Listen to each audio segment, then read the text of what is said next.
search and seizure dito. I'm not sure if that's what you were, kasi mahirap po nga, very, very broad nga po yung, yung tanong Madam Secretary, pasensya na ho kayo dahil hindi ko ho ito tinatanong para sa sarili ko, no? Tinatanong ko ito para sa napakaraming nanonood na nagsusumikap na maintindihan at maunawaan itong proseso. So, generally po, timbangin na lang nyo, naniniwala kayo na itong devoid of all the legal and technical aspects, nasusunod pa naman ito sa tingin niyo? Nasusunod pa po yan. With the permission of the gentleman. Sa tingin ko po. Madam Secretary, kaya palagay ko ang tendency ng tanong, the inviolability of persons, papers, and effects. That's guaranteed by the article or section mentioned by the distinguished Senator Judge. Yung issue kasi kung whether or not na-violate nga po yung secrecy or confidentiality ng mga bank records, ay hindi pa ho natin yan pwedeng hindi ho ako pwedeng makapagsabi noon. Ano po, hindi pa naman ho malinaw eh. Kasi based on hindi ko naman ho kasi masyado talagang na-monitor po yung dito sa impeachment. But yung tungkol nga po dun sa paano nalaman o paano nakuha yung papel na yon na naka-attach dun sa request for subpoena. Now, and therefore, it would go into the issue of the admissibility. Ang subpoena po, sa pagkakaalam ko po, ay hindi naman kailangan na merong attachment ka o may batayan ka. And especially if we consider the fact na because of that principle or the rule of confidentiality of bank records or bank accounts, hindi mo naman talaga pwedeng matukoy kung ano ang mga accounts na yon. So, if there is such a piece of paper na kine-question o pinaghihinalaan yung source, ay ibang usapin po yon. Not with respect to whether or not we can admit the evidence obtained on account of or obtained through the search warrant. Not search warrant, through the subpoena. Wala ho tayong search warrant na pinag-uusapan dito. Is the subpoena. Madam Secretary, eto, panghuling tanong na lang po. Pasensya na ho kayo, no? Dahil tinanong ko po yun dahil tungkulin ng Department of Justice sa pamamagitan ng inyong mga subordinates ang alamin o i-determine yung probable cause bago ito i-file sa korte. Kaya napakabigat po nito dahil once may probable cause na, tuloy na. Opo. Madam Secretary, maraming salamat po sa pasensya ninyo. Thank you, Mr. President. Thank you.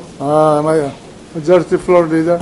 Mr. President, Senator Estrada, may you recognize the gentleman from San Juan, the President pro tempore, the Senate, Senator Jingo Estrada.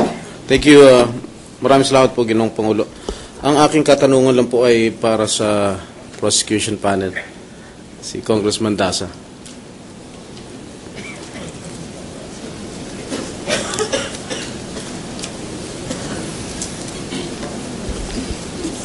Congressman Dasa, magandang hapon po.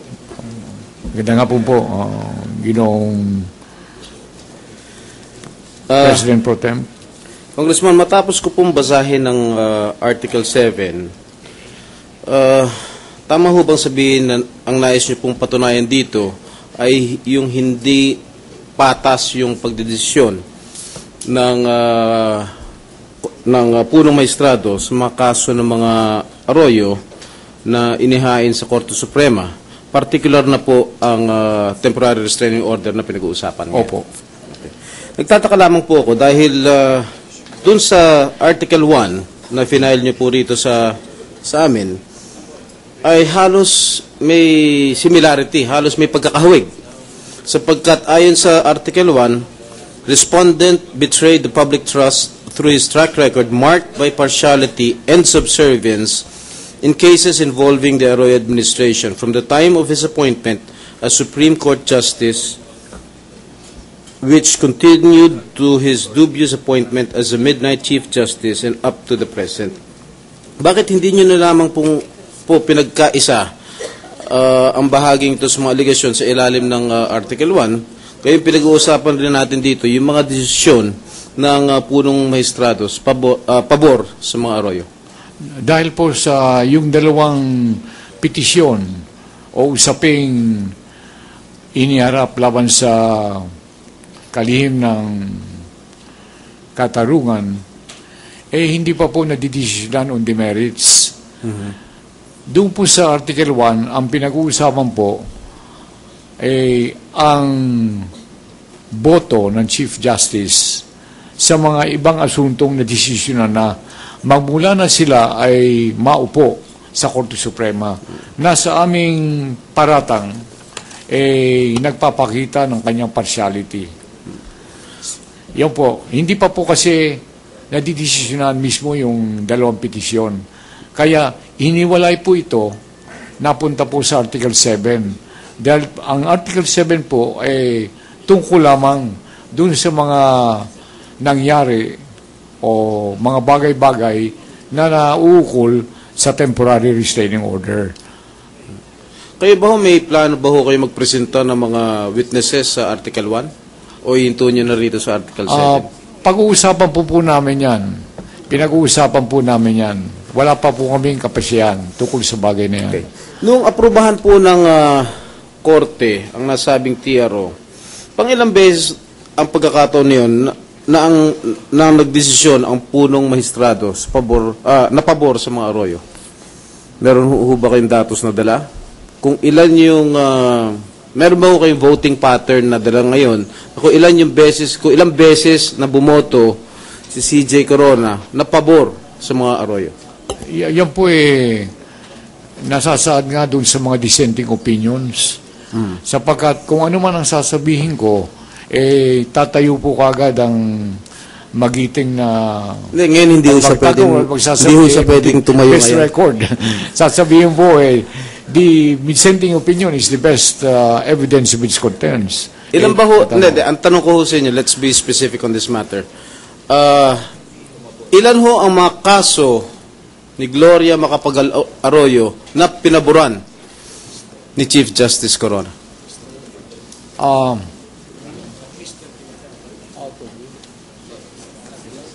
Doon po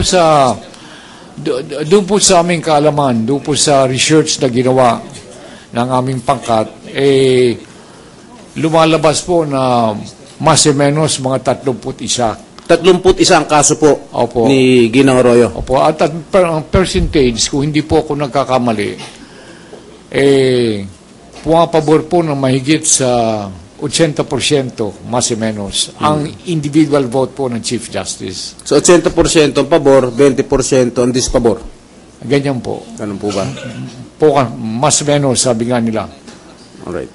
Sa aking pagkaintindi, nais nyo rin pong patunayan sa article na ito na sadyang minadali at napakabilis ng pagkakaloob ng TRO para sa mga Arroyo. Tama po ba ako? Opo. Halimbawa po, merong isang usapin na nasa Korte Suprema na nauukol kay Mr. Genuino. Nagsampa po siya ng isang usapin laban sa kagawaran ng katarungan kung saan siya po humingi ng TRO. Ang pagkaalam ko po, nauna pa itong usaping nito, hanggang ngayon yung TRO nakabinbin pa. Samantalang itong pinag-uusapan po natin, napakabilis pong lumabas yung TRO. Gaya nga po na nasabi rito, hindi nga po nagkaroon ng hearing. Maging dun sa petisyon mismo o maging dun sa motion for reconsideration. Talaga pong, sabi nga nila sa publiko, ay talagang mabilis pa sa alas 12. Maraming salamat po, Congressman Dan. Hindi po Gaano ba Nananagalog po tayo gaano ba kabilis yung alas Pasensya na po kayo, ako po Bisaya. Meron ho tinatanong si ang ating Pangulo. gaano ba kabilis yung alas 12? Yung po, Ginoong Pangulo, yung po ang kasabihan Pag mabilis na mangyari yung nangyayari, ang sabi nila rin sa Manila, mabilis pa sa alas 12. Binabreak ko lang yung monotony. Sige. Salamat po, Congressman Dasa. Majority Floor Leader. Isang katanungan lang po sa ating kalihim na katarungan. Continue. Nais ko pong pagbigay alam sa ating kalihim ng katarungan na ako po'y hangang-hanga sa kanya dahil sa kanyang katilinuhan, sa kanyang katapangan, at sa kanyang kagalingan. Salamat po. Madam Secretary. Nais ko lang pong magtanong, isang tanong lang. Dahil meron pong mga hearsay, kumbaga, na kung sakasakaling makonvict si Chief Justice Corona, kayo raw ang papalit. Tutubo ho yan? Hindi po totoo yan. Wala po akong alam. Kung sasakaling... Wala po akong alam dyan. wala ho kayo alam. Kung sakasakaling i-offer sa inyo ni Pangulong Aquino, Secretary, I have chosen you to be the Chief Justice of the Supreme Court. Kayo ba'y tatanggapin nyo? Hindi ko po alam. I'll probably decline. I will probably decline. Mas nanaisin nyo pong maging senadora? Hindi ko pa rin alam po kung anong plano ko. Hindi ko po pinaplano ang career ko. Hindi ko po plinano yung pagka-chairperson ko ng Commission on Human Rights. Hindi ko rin po ito plinano na maging Secretary of Justice. Na basta nandyan na lang po. Okay. Salamat po. Majority Floor Leader. Thank you, Mr. Meron pa eh.